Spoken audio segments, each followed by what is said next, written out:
So I will begin. So I need to talk to you guys about inequalities today. All right. So I think the first order of business with inequalities is making sure we understand, what we mean by a quote-unquote interval, because usually we ask for answers. A lot of times we ask for answers in what's called interval notation. So what is interval notation? And what does that have to, how does that relate to the number line? So we can talk about that. What's that? Yeah, absolutely. That's exactly it. Yeah. So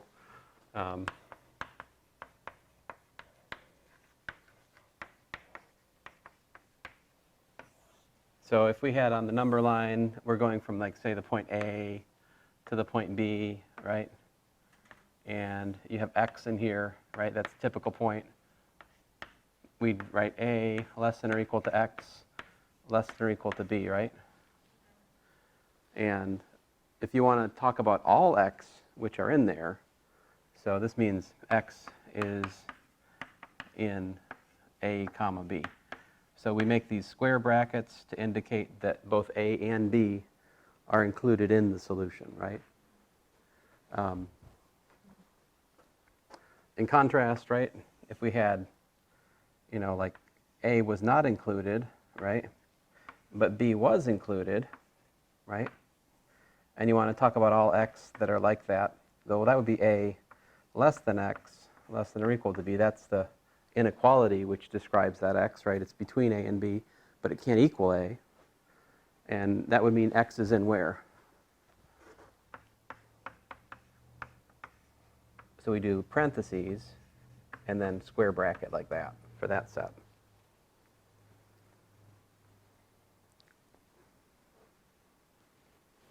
Of course, you could turn the tables, right? You could have A included, but B not included, right? You can also have, like fill in the A, open circle for the B, right? And so x, some point in here, that would mean x in A. Oh, I did it the same thing again. I'm an idiot. Wait, no. Sorry. A comma B, like that. All right.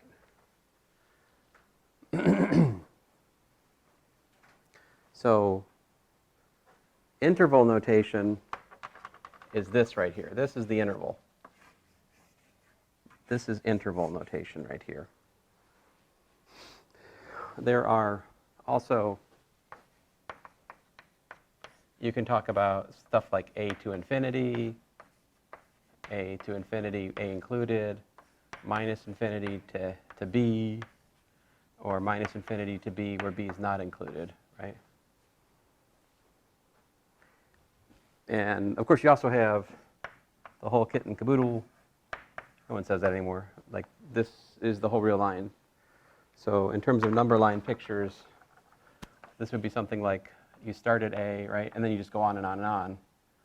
This one would be you start at A is included, you go on and on and on. This one would be you start at B, and you go on and on like that way, right? This one would be you start at B, B's not included, you go on and on like that. And this one is just everything. So if you want to write the inequality, which corresponds to x being in those sets, right? Like if I put x here, or here, or here, or here, right? What inequalities can I write? For the first one, I just have that x is greater than a. This one, x greater than or equal to a. This one, x less than or equal to b. That one, x less than b. This red chalk is always a little bit dicey. I'm not sure it shows up on the camera. It depends on the board. I think we're okay in here. I'm going to zoom in a bit. Ooh.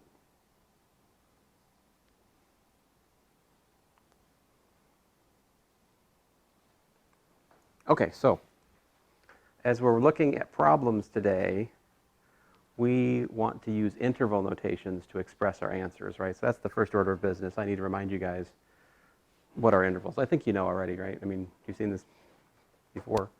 Then the other thing we can do is talk a little bit about, union of sets, right? So if we have A union B, what this means is X such that X in A or X in B.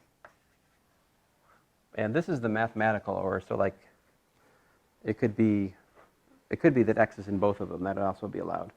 Maybe you saw a Venn diagram before. So if this is A and this is B, right, then A union B is just everything that's in either one.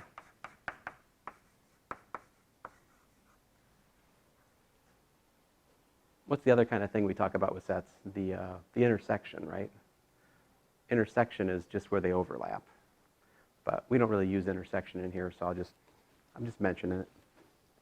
All right. So last two times we've looked at solving equalities, right? We've solved equations. Now we want to look at solving some inequalities, right? And so I'm going to erase this if that's okay with you guys. You good? Okay.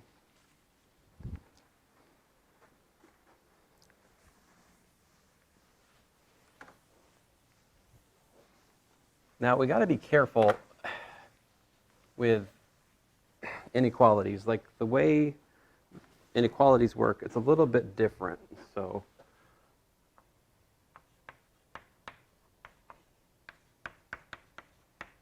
how to solve inequalities.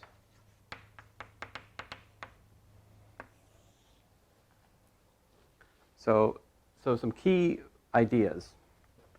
If C is positive, all right, then, and A is less than B, all right, then CA is less than CB, right? So we can multiply an inequality by a positive constant, and it's still true. I mean, it doesn't change the inequality. The choices for A and B, which were true before, are still true after. It doesn't change the solution. On the other hand, if C is less than 0 and A is less than B, then what happens? CA is greater than CB. So multiplying by a negative number flips the inequality from less than to greater than, or vice versa. So let me show you an example of that, right? So like, 3 is less than 5. We all agree, right? What happens if we try multiplying this by minus 2?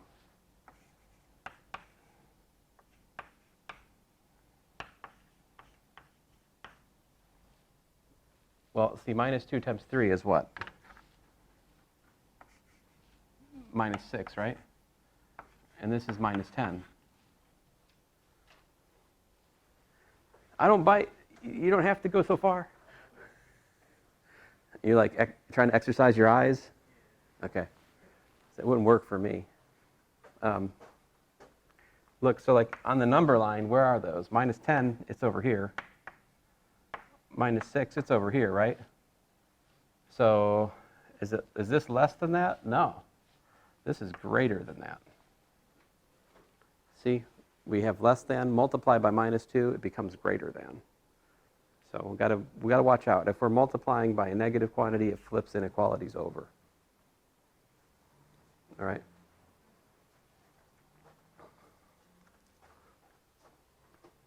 So, however, we can also we can add across inequalities. So that's the main one. So let's look at some examples now, and we'll talk more about things we need to know as we get into it. So example 1. Let's solve 3x minus 2 is less than x plus 8. when I say solve, I want to find the answer as an interval, in interval notation, okay? So one of the things we can do is we can still subtract and add things to both sides of an inequality. So this gives me 3x minus x is less than 2 plus 8, right? So if I move the 2 to the other side, it becomes plus 2. If I move the x to this side, it becomes minus x. What do we got? What do we got? We've got 2x is less than 10. And then what? Divide, right? Divide by 2, which is the same as multiplying by a half, right? So like, this is still true if you like divide by c. Dividing by a positive constant doesn't change it. Dividing by a negative constant flips the inequality over. So yeah, we can divide by 2. X is less than 10 over 2, which is 5, right? So on a number line, we've got 5, right?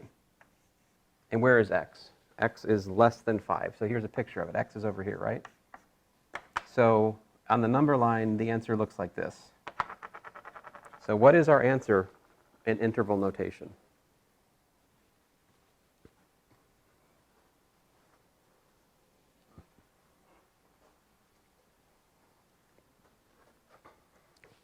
So here's the deal. X less than 5 translates to interval answer minus infinity to 5 not included. So there you go. That's the answer to this inequality in interval notation. Any number in that set will solve this inequality. That's what that means.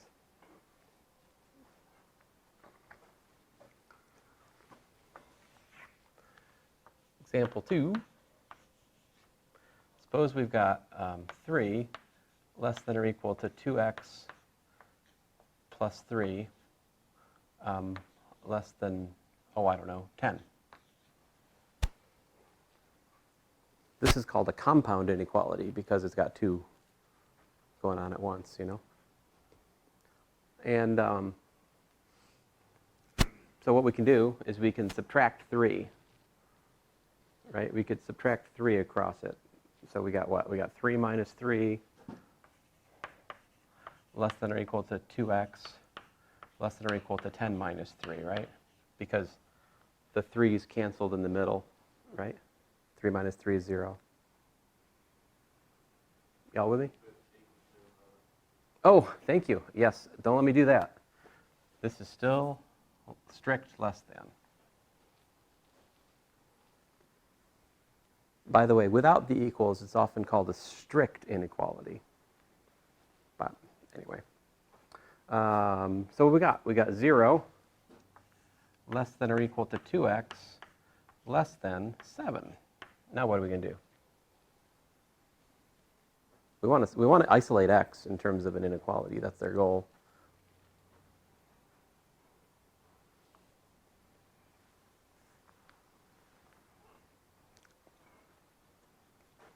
What should we do?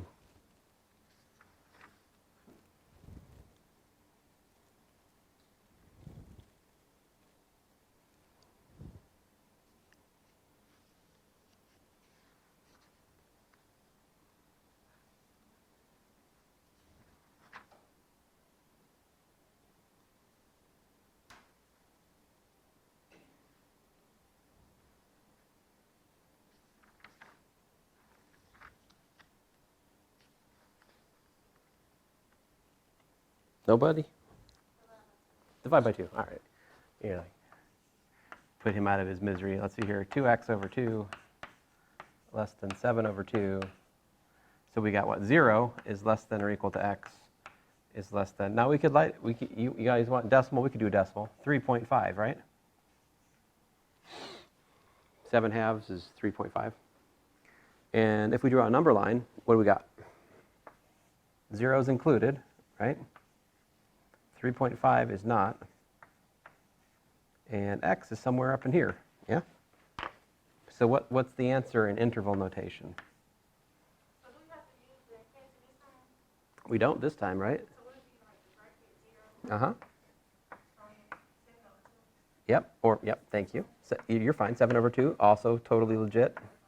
Or 3.5. This is equal. This is just, you know, it's a you want to call me James or Jim, like, I don't care. I mean, well, don't call me Jim. Nobody called me Jim, but I guess it's not like that.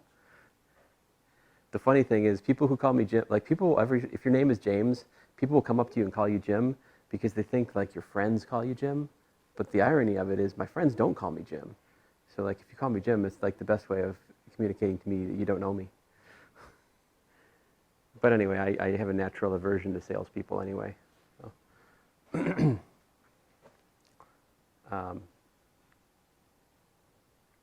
So yep. Does that make sense? Or, okay.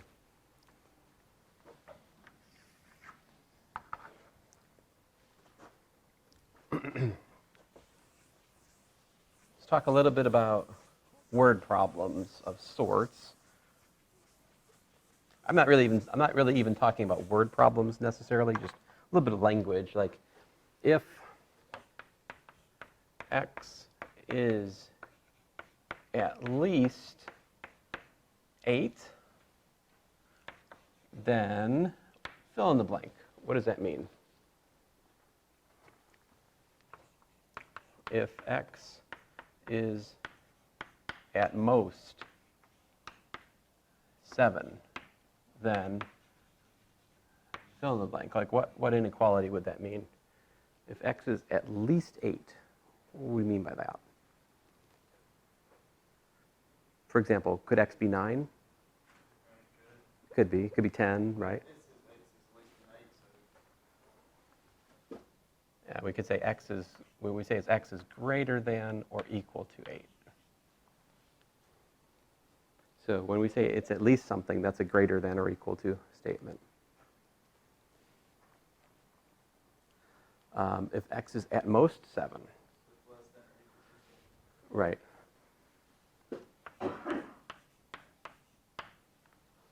So if you're trying to do word problems that use this language, that's how to convert the language to inequalities, is my point. Okay.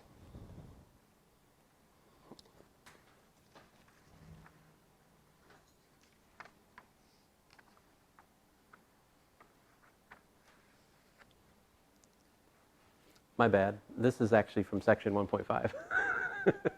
Section 1.5 is on compound inequalities and unions and such, but we'll work some more from section 1.4 before we go on. What's that? Doing that in the homework? Yeah. Yeah, the homework. Yeah, I think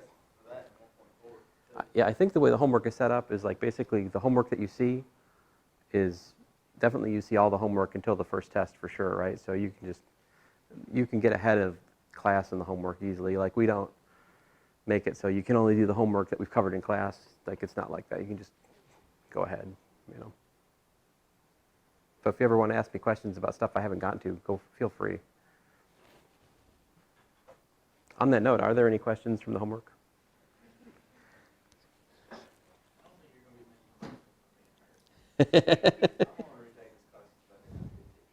Oh. Well, don't tell me who that is, because I have to work with them, you know? It's okay.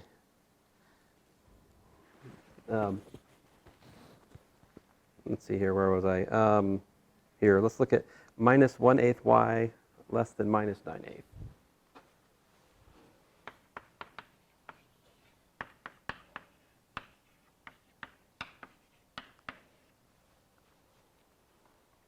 So this one, what I'm going to do is I'm going to multiply by minus 8. So I have minus 8 times minus 1/8 y, right, is greater than or equal to minus 8 times minus 9/8. So what happens? The minuses cancel, right? And so we get y is greater than or equal to 9. So what's our answer? I mean, I think it's a good practice to draw the number line. If you draw the number line, it helps you not make a mistake on your interval, you know? And it doesn't take much work to draw the number line, does it? So we've got 9, and we're greater than or 9, right? So y is like over here somewhere. So the answer would be 9 to, this time there's nothing stopping us, right? So we got to include the infinity, yeah.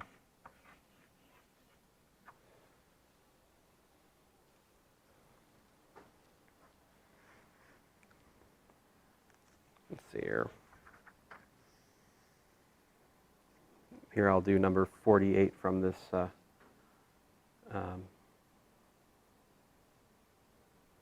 Okay.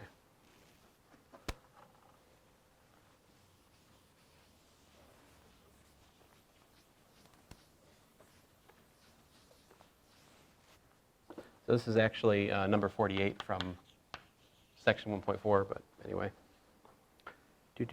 Where was it? 2m plus 5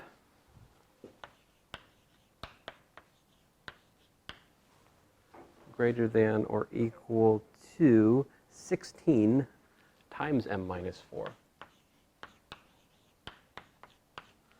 Again, we want to solve the inequality and write our answer in interval notation.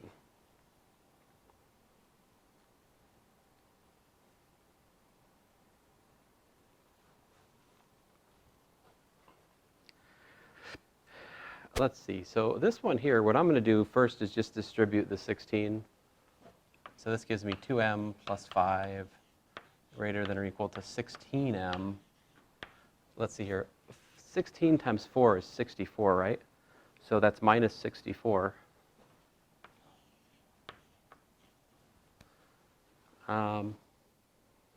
Then I want to move all the variables to one side and all the constants to the other if I can, right? So I'll add 64 and I'll subtract 2m. So I've got 5 plus 64 is greater than or equal to 16m plus 2m. Let's see here, 5 plus 64 is 69, yeah. So we got 69 greater than or equal to, looks like 18m.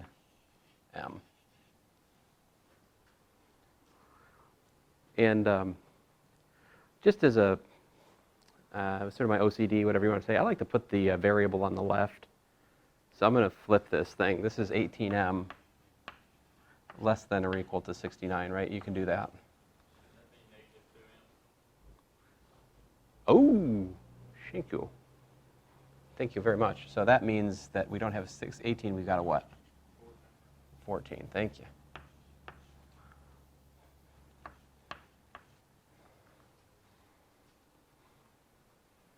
You know, I had a class of like 25 people last semester, and you guys have given me more helpful corrections in this first week than that whole class did last semester. They're just quiet, you know. But they passed, mostly. Let's see here. M less than or equal to. I think the people who came to my class actually passed. It's a funny thing. If you never come to class and you don't do the homework, well, you tend to take the class again. You're like, I went to the class, I did the homework, and I'm still taking the class again. Ah, no. That also happens sometimes, but not usually. All right, so at least in my class, but we have m less than or equal to 69 over 14, whatever that is, you know. So we can draw that a number line. Whatever that is, 69 over 14. I mean, 5 times 14 is 70. It's awful close to 5 for what it's worth, but and m is over here, right? So what are what's our answer? Our answer is, you guys will help me out?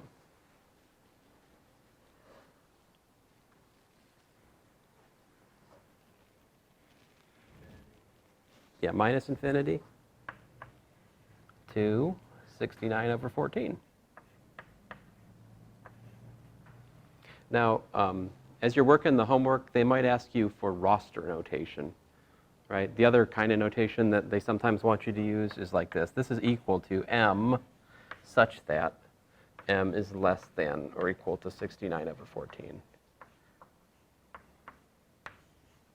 So I should make you aware that you can write that set in that form as well. The way this works is you put the objects here that the set contains, or the elements in the set. And over here you put the condition on the elements, right? And that's roster notation. So like I could talk about, cats, such that cat is evil, for example, right? Here's my object. Here's my condition on the object. This would just, of course, be set of all cats, since all cats are evil, right?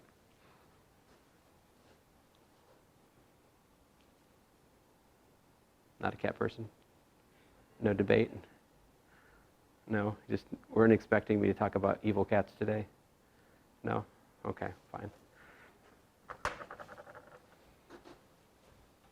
See, I'm at a disadvantage. People wear masks, so I can only see like 10% of the smile, so like...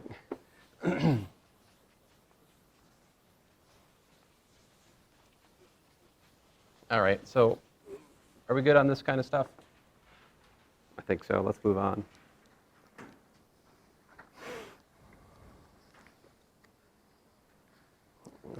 Let's see here.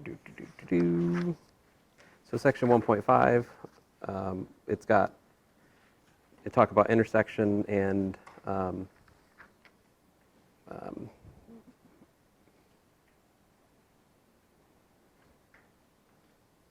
let's see here. Well, I thought I didn't need to talk about this. I was wrong. So intersection. Although I'll be honest, folks, like I'm trying to remember. Well, okay. So if this is A and this is B, right? The intersection of A and B is just right here.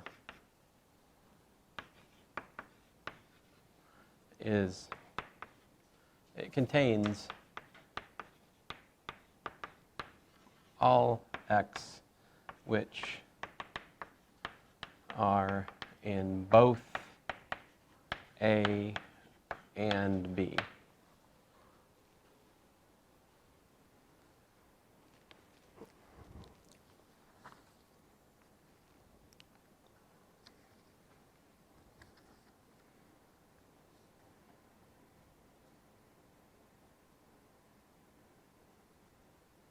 All right, so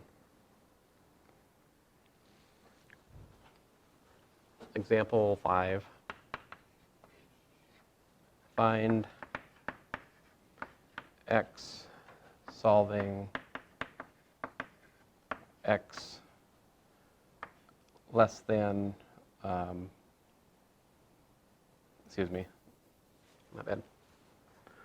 Stick with your book's example. -1 less than or equal to 2x plus 5. And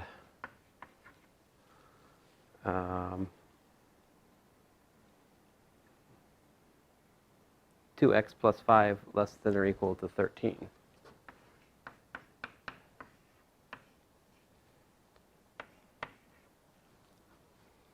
So, in other words, you could start by saying solve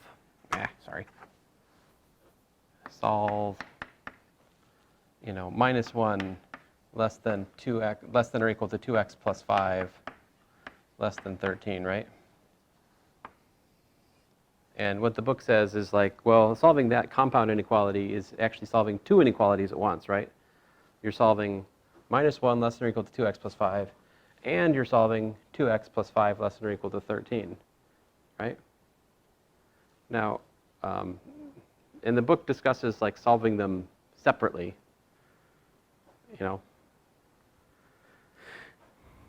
but I really, well, okay, fine. I guess my point here is with this one, you don't actually need to. Like, you can do them both at once, so I don't understand why they're, oh, fine, fine. So let's solve them both. 2x plus 5 less than 13, and on the other side, we'll solve -1 less than or equal to 2x plus 5, right? So what do? the left one, I subtract 5 from both sides, right? So I get 2x is less than 13 minus 5, right? Which gives me 2x is less than 8.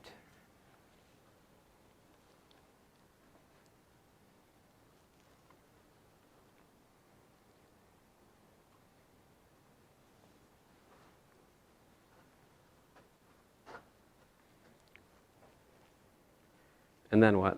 So I divide by 2, I get x less than 4, right?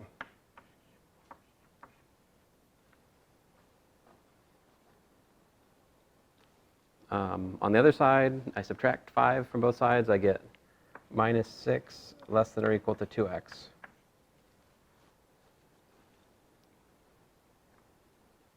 Do I need to write out a step? Okay. Minus 6 less than or equal to 2x. Now, oh, I'm sorry, people at home. I forgot to pan back over. My bad. Ay. And sometimes my own worst cameraman. So divide by 2, I get minus 3 less than or equal to x, right? So the solution to this one is what? It is minus infinity to 4, not included, right? The solution to this one, I could write it this way, x greater than or equal to minus 3, right? So the solution to this one is minus 3 included to infinity.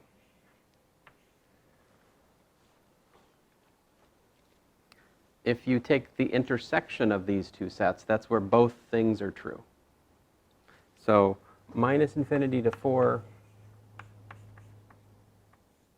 intersected with minus 3 to infinity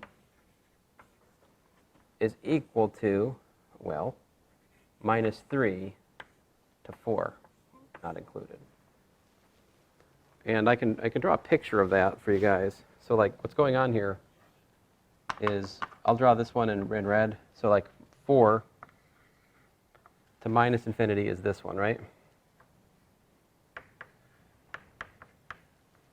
And then this one I'll draw in blue. So like minus 3, which is over here, to infinity is that way, right? So where do they intersect? They intersect here, which is minus 3 to 4.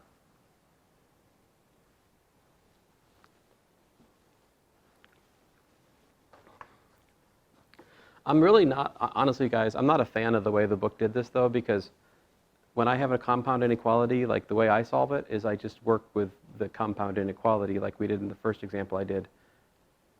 In,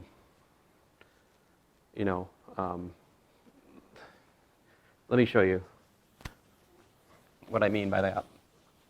So another way you could solve this problem, I think the book is just itching for a chance to discuss intersection, honestly. So here's example 5 remix. So we have minus 1 less than or equal to 2x plus 5 less than 13, right? So I subtract 5, minus 6 less than or equal to 2x less than 8. Because we can, if we have a compound inequality, we can subtract or add across the inequality. Like, you can do that. And so this gives us, dividing by 2, minus 3 less than or equal to x less than 4, dividing by 2, which of course gives me my answer, which is minus 3 to 4. So, I don't know. I like my way better. Less writing. But I was trying to follow what your book does in example 2 on page 88 over there, okay? Now, let's look at an example which was worded a little bit differently here. Find x solving both x 2x greater than or equal to 10 and 3x plus 2 less than, oh, I don't know,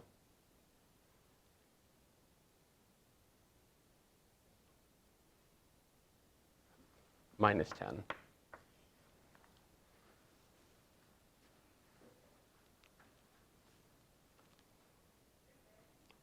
Now here, I can't, there's nothing, there's not a nice way to solve this as a compound inequality, right? Like the first one had the same thing in both of the inequalities, so it was natural to just put them together and solve it as one big compound inequality. But this one here, you know, a little different, right?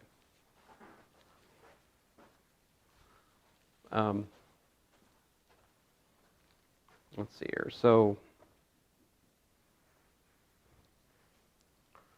this gives us, so this one we can solve, how's it give? This gives us x greater than or equal to 10 over 2, right? Which is 5. So dividing by 2 gives me x greater than or equal to 5. How about the other one, though? Here we get 3x is less than minus 10 minus 2, right? In other words, 3x, which of course is equal to what? Minus 12. So we have x is less than minus 12 over 3, which is also known as minus 4, right? X less than minus 4.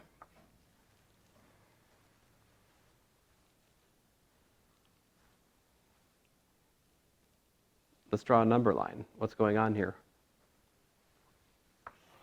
We've got minus 4, right? And we've got 5. So this, I'll draw this one red. This guy is over here, right? And I'll use my green. This one is over here. Can we find any x which solve both of these inequalities?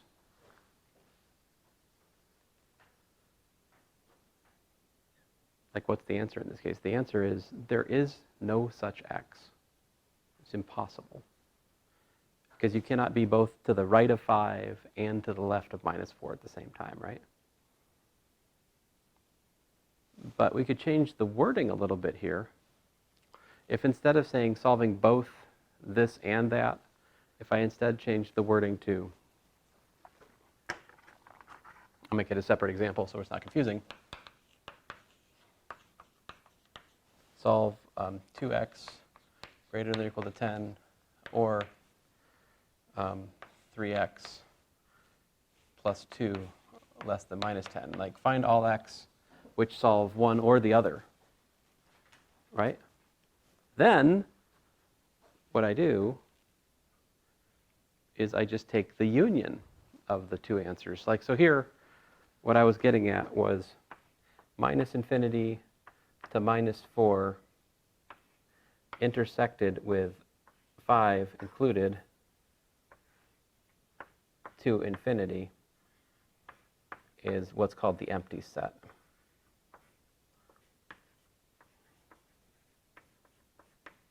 It's the set which contains no elements, the empty set, which is just a fancy way of saying, hey, no answer. This one, on the other hand, the solution is, minus infinity to minus 4 union with 5 to infinity. And sometimes we want our answers, sometimes we need to give answers in terms of like a union, because we have two parts of the answer which are disconnected. All right? I'll show you some problems which sort of this arises in a more natural way. All right?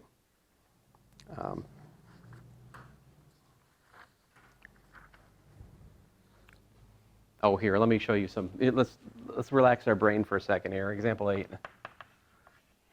Let's let A be the set containing 1, 2, 3, and 8. All right? Let's let B be the set containing 1 and 3 and 10. All right? So A union B,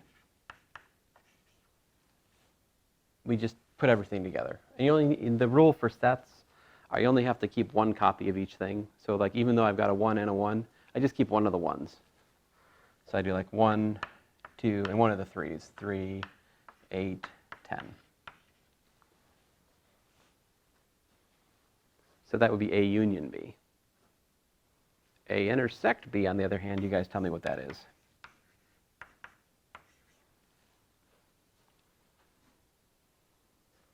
So A intersect B is a set of elements which are in both A and B. Which are those?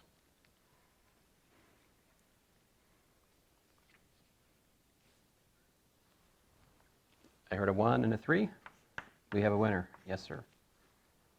There you go. And this is my sad attempt to draw a curly bracket, but that was supposed to be one of these guys. Anyway, I try. So, by the way, example 8, these are not intervals. See? These are, like, this is a finite set. It has 5 things in it. 1, 2, 3, 8, and 10. There's 5 elements in this set. This has 2 things in it. It's got 2 elements. This has got 4 elements. This has got 3 elements. How many elements are in the intervals that we've written? Like, how many things are in this answer?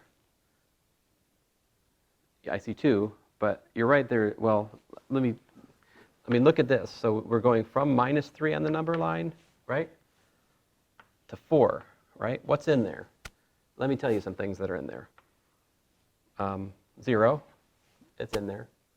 1, 2. How about this, though? Also, 0.000000. Keep saying 0 all day. 1. That's in there, right? Minus 2.99997. That's in there. Every decimal expansion you can imagine between -3 and 4 is in that set. There are infinitely many points in an interval. So intervals contain infinitely many answers. They're not all nice answers, right? But in contrast, these kind of sets, these are finite sets. So you can actually list the elements.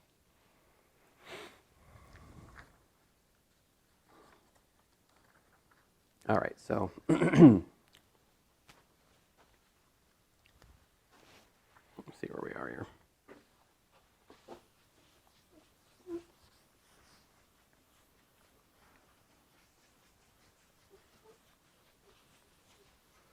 I want to talk to you guys about absolute value.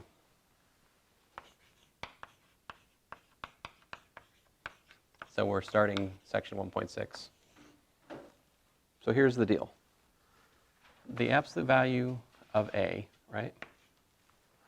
What's it equal to? It's equal to minus A if A is less than 0, right? And it's equal to A if A is greater than or equal to 0. For example, the absolute value of -3 is equal to minus a -3, which is equal to 3. That's why there's that minus, right? Minus a minus gives me a plus. That's why I have to put a minus when the thing is. Now, there's also a formula for this. If you like, this is equal to the square root of A squared. That's a stone-cold formula for the absolute value function. So like, for example, if we have the absolute value of A times B, that's actually the square root of AB quantity squared. But we know properties of square is that's A squared, B squared, right? And we know properties of square root, that's the square root of A squared times the square root of B squared, right? Which is absolute value of A, absolute value of B. So the absolute value of a product is the product of absolute values. That's nice to know. Another thing that's nice to know is if we have the absolute value of like minus x, right? It's equal to the square root of minus x squared, right? Which is equal to what? The square root of x squared, right? Because when we square a minus, whenever you square a minus, it just annihilates itself, right? -1 times -1 is 1. And so what is this? This is just absolute value of x again, right? So absolute value eats minuses. All right. Now, what is the meaning of absolute value of x? So check this out. The distance from a number a to a number b is given by the absolute value of b minus a. So this is distance from a to b on number line.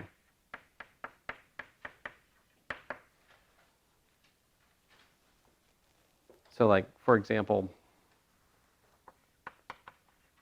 if I want to calculate the distance, say, from 3 to minus 7 on the number line, I'm supposed to take the absolute value of minus 7 minus 3, which is the absolute value of minus 10, which of course is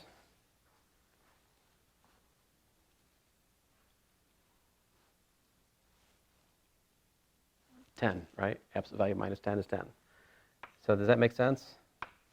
The distance from 3 to minus 7 on the number line is 10, right? Because you got to go 7 units to get from minus 7 to the origin, and then another 3 units to get from the origin over to 3. So it makes perfect sense that there's distance 10 between minus 7 over here, right, and 3 over here. We know 0's in the middle, right? So you can kind of think of it in terms of going to 0 and then going on from there. Oh.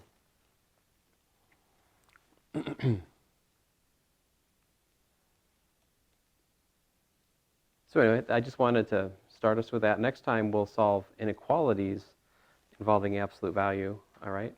And we're going to see that sometimes the answer can be written as a single interval, but other times it has to be written as a union of two disjoint intervals, all right? So this is something that my last class just failed.